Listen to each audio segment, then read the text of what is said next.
Bueno, buenos días a todos. Gracias, David, por la invitación. Para mí es un placer y estoy un poco en la línea que lo que decías, que yo creo que se trabaja mucho y se trabaja mucho en suelo, pero yo creo que es un buen momento. Y a nivel europeo, de normativas, yo creo que sí que hay una línea muy contundente en cuanto a dinero, un poco, ¿no? Que es lo que necesitamos para reforzar el suelo. Y yo creo que es una buena noticia. Como se trataban de píldoras informativas y también un poco de los grupos de investigación, y como también muchas veces vale más una imagen que 1000 palabras, pues pongo aquí, algunos lo reconocerán, es el Peñaflor, el monte de Peñaflor, y esto es una de las... El año pasado, en septiembre, hubo una lluvia de 71 litros en un día, y estas son pues un poco las consecuencias, ¿no?, del día a día de los agricultores, pues, sobre todo en los caminos, evidentemente, pero también, como veíamos en la primera diapo, como pues campos de cultivo se llenan de sedimentos, y era un poco para centrar un poco el problema, ¿no? Gracias. Claro, el suelo es un recurso no renovable, que es a mí lo que siempre me gusta decir, a escala humana, pero realmente es lo que nos interesa.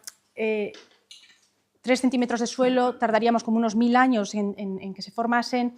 Tenemos tasas de pérdida de suelo que superan 20 veces las de formación. Y también hay un problema actual de un crecimiento de la población, de una demanda de alimentos que nunca hay que olvidar que vienen del suelo. Y la FAO estima que en el 2050 habrá un aumento de producción de alimentos, una demanda de alimentos que superará el 70% del actual. Por lo tanto, conservar ese suelo y mantenerlo, conservarlo y en sus condiciones de salud adecuadas realmente es un problema de primer orden, ¿no? En nuestro grupo de investigación, esta pieza del puzzle que vamos a ir haciendo durante toda la mañana, nos centramos más en la erosión y la degradación del suelo en ese contexto del cambio climático. ¿Qué nos interesa? Es cuantificar cuánto suelo perdemos, conocer de dónde viene o dónde va. En tercer lugar, preocuparnos un poco de esas propiedades del suelo y de la salud del suelo y la capacidad que tiene ese suelo de retener agua por el tema de la desecación del suelo. Y como un cuarto pilar grande, que sería analizar los datos climáticos que luego nos ayudan a entender los procesos, ¿no? Entonces, estas 4 preguntas, grandes preguntas, son las que un poco forman las líneas principales de nuestro grupo de investigación ahí en la Estación Experimental de Aula Dei, en el grupo de erosión y evaluación de suelo y agua.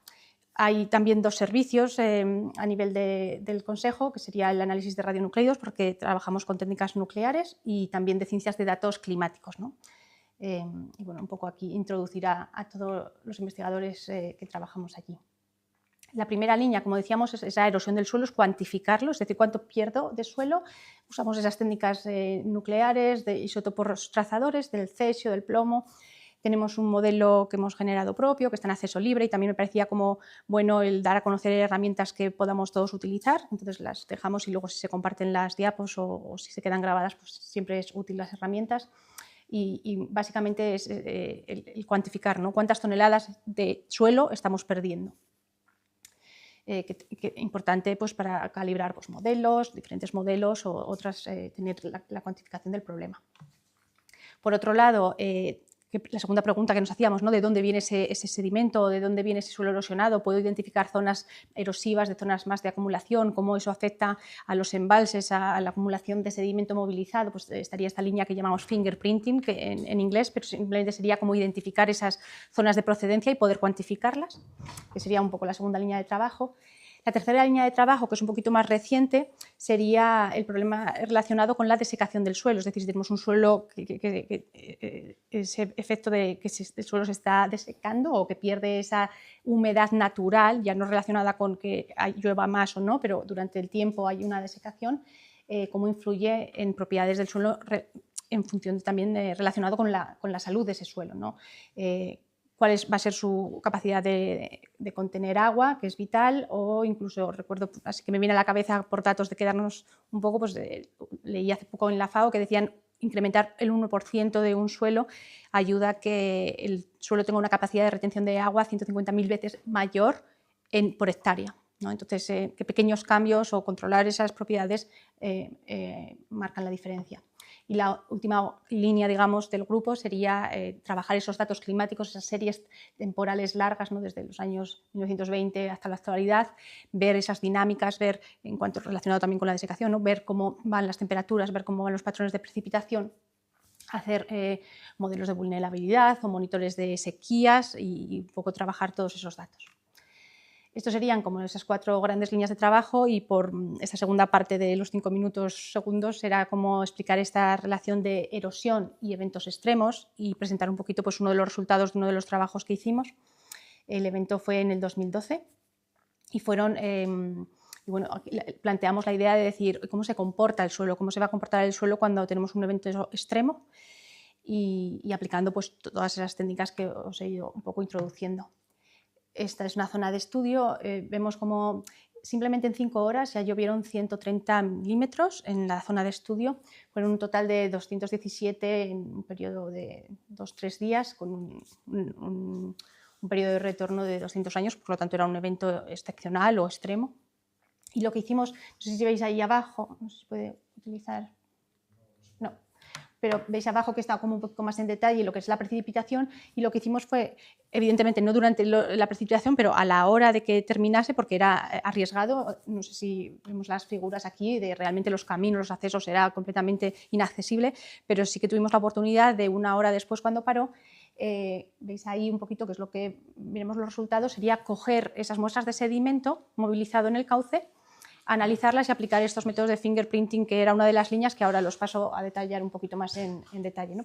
Y lo que hicimos fue cada 15 minutos ir recogiendo el agua cargada de sedimentos que llegaba para analizar cuál era la respuesta de la cuenca frente a ese proceso.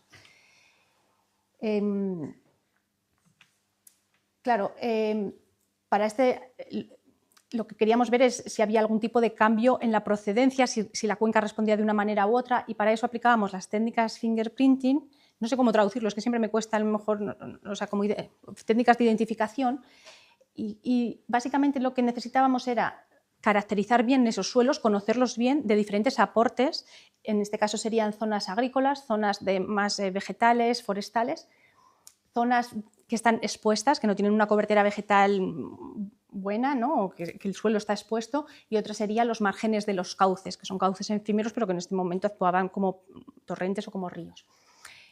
Si nosotros somos capaces de diferenciar con algún tipo de propiedad diferencias entre esos suelos, alguna propiedad que los haga únicos a ese tipo de suelos, podremos aplicar estas técnicas como de desmezcla para poder identificar la procedencia una vez que tenemos el sedimento en el que ya está todo ese suelo junto, y lo que podemos hacer es identificarlos y cuantificar el porcentaje de cada uno de ellos.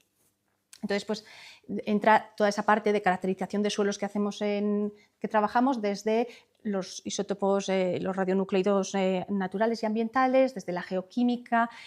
Es cierto que son propiedades que es bueno que mantengan la conservatividad en el movimiento, pero también es cierto que como era un evento muy extremo, todo se movía muy rápido. Otra cosa sería cuando aplicamos estas técnicas a periodos más largos, pues, por ejemplo, la granulometría o la materia orgánica, pues durante su proceso de transporte puede no ser conservativo, pero en este caso daba un poquito igual, pero aún así siempre es mejor pues eso, esas propiedades conservativas que hacen que digamos, la información de cada fuente, de cada suelo, se mantenga, ¿no?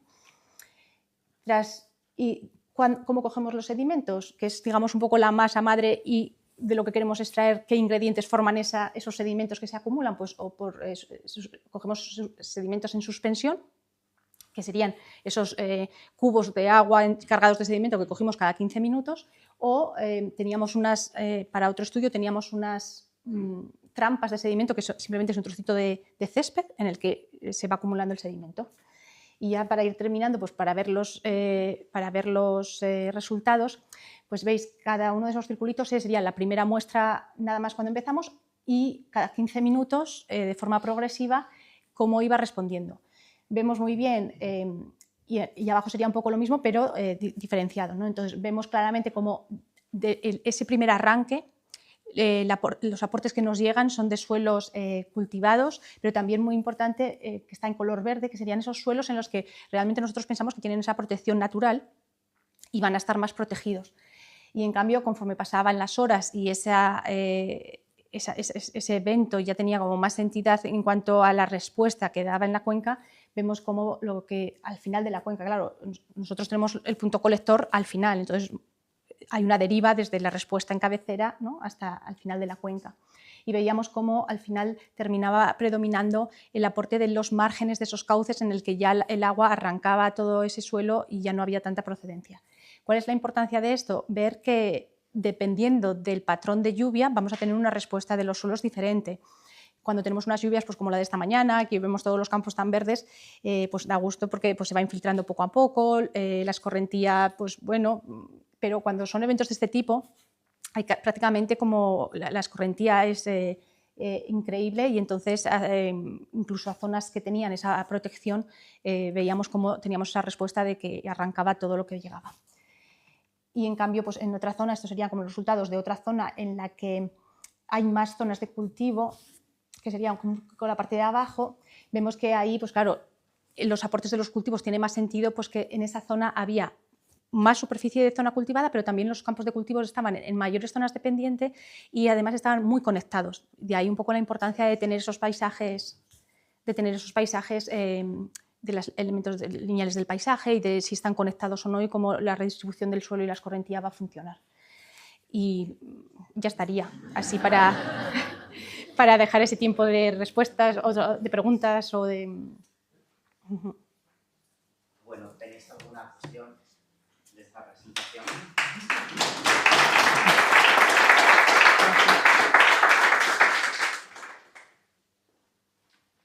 Sí. ¿Qué zonas son las que respondían a la erosión? ¿Las del dibujito de color verde? ¿Las primeras? ¿Campos agrícolas has dicho ahí? La amarilla serían campos agrícolas y la verde serían, no podemos llamarlo bosque porque ya sabéis, estos bosques mediterráneos en esta zona que está cerquita de esos del Rey Católico, pero zonas verdes englobamos lo que sería un matorral o bosques naturales que no tienen mucha densidad, pero que sí que responden a esos suelos en los que, digamos, tenemos una protección de la superficie del suelo. Es decir, tiene una cobertura vegetal con un tanto por ciento de recubrimiento. Eso es, y las metimos todas juntas, es decir, las englobábamos todas juntas porque luego tenemos otros estudios en los que vemos cómo los bosques pues, responden mejor que las zonas de matorral, o sea, sí que hay respuestas, pero en este caso en concreto fue diferenciar. Con cobertura vegetal sería uno es los campos de cultivo, además era septiembre y estaban expuestos. El otro grupo es las zonas que no son cultivadas pero están expuestas porque no tienen vegetación en superficie. El verde sería o bien con bosque o con matorral, pero sí que tienen vegetación. Y el azul este grande serían los... Esta cuenca no tiene ríos, pero sí que tiene cauces, que los llamamos cauces efímeros porque pueden ir de cargados, había unas fotos por ahí, probablemente muchas veces te los encuentras vacíos, la mayoría del tiempo te los puedes encontrar vacíos y todos estos paredones que llegan, porque en algunos pero algunos pueden alcanzar los 3 metros de altura cuando estás metido en el cauce. Vale, entonces la respuesta al comienzo es igual para cualquier cobertura del suelo.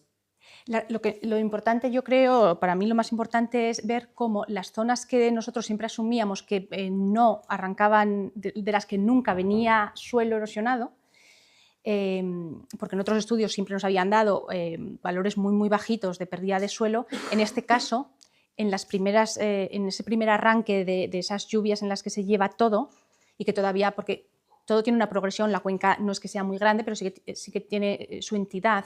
Entonces los cauces de los ríos o de los márgenes o los cauces no se llenaron, tiene que haber una respuesta, o sea, todo está como un poquito decalado. Entonces, para mí es importante ver que los suelos, porque si tú coges un estudio y lo englobas todo, al final tienes como un balance general. Es decir, si solo hubiésemos cogido el último sedimento en suspensión, la conclusión hubiese sido los aportes vienen de los márgenes de los ríos, el suelo que está protegido por cobertura vegetal no se mueve. La ventaja de este ensayo fue, oye, vamos a ver qué respuesta tiene cada 15 minutos y pues, realmente para mí fue interesante ver que al principio, cuando los cauces no están llenos, pero sí que hay una lluvia y hay un movimiento, porque ya la infiltración fueron casi 130 litros en 4 horas. movió todo, se movió todo, ¿no? Entonces... ¿Alguna pregunta más? ¿No tenemos tiempo una más? Sí. Eso querría decir que si la lluvia no es tan intensa, se mantendría el patrón de pérdida de materiales de los campos de cultivo. O sea, cuando tenemos unas lluvias que tú le das al suelo esa capacidad de infiltrar poco a poco sin que se llegue a saturar tanto los primeros centímetros de suelo y entonces ya arranque una escorrentía simplemente por saturación, es decir, como que el proceso de una forma un poco más lenta o no tan extrema hace que el suelo responda y tenga esa capacidad de infiltrar el agua poco a poco y yo sí que entendería una escorrentía mucho más tranquila o mucho más laminada, o no sé cómo llamarlo, ¿no? También de ahí la importancia de bueno, que si estas lluvias vienen después de una época en la que tenemos un aumento de las temperaturas o esos mapas que llamaban de sequía o de unos suelos en los que están sufriendo mucho por temperaturas y por falta de lluvia, yo he visto estudios en los que parece, porque claro, todas estas cosas llevan tiempo, ¿no? Esto es como cuando se quiere incrementar la materia orgánica, pues todo tiene su tiempo, pero después de una época donde hay un desecamiento del suelo o un aumento de las temperaturas, ese suelo pierde la estructura, pierde sus propiedades y su salud, su buena salud, y pasa a tener unas propiedades en las que luego, cuando vengan las lluvias, tienes peor capacidad de respuesta a la hora de, por ejemplo, infiltrar. Eso es un poco la línea de esa tercera línea en la que siempre centrándonos en la erosión del suelo, incorporamos también la importancia que tiene ese suelo de la capacidad de retener agua en el suelo y cómo se ve afectada por las temperaturas para cuando luego lleguen, si estas futuras patrones de lluvias más extremas y periodos más largos de temperatura o de sequías respondan igual de bien o puedan responder peor.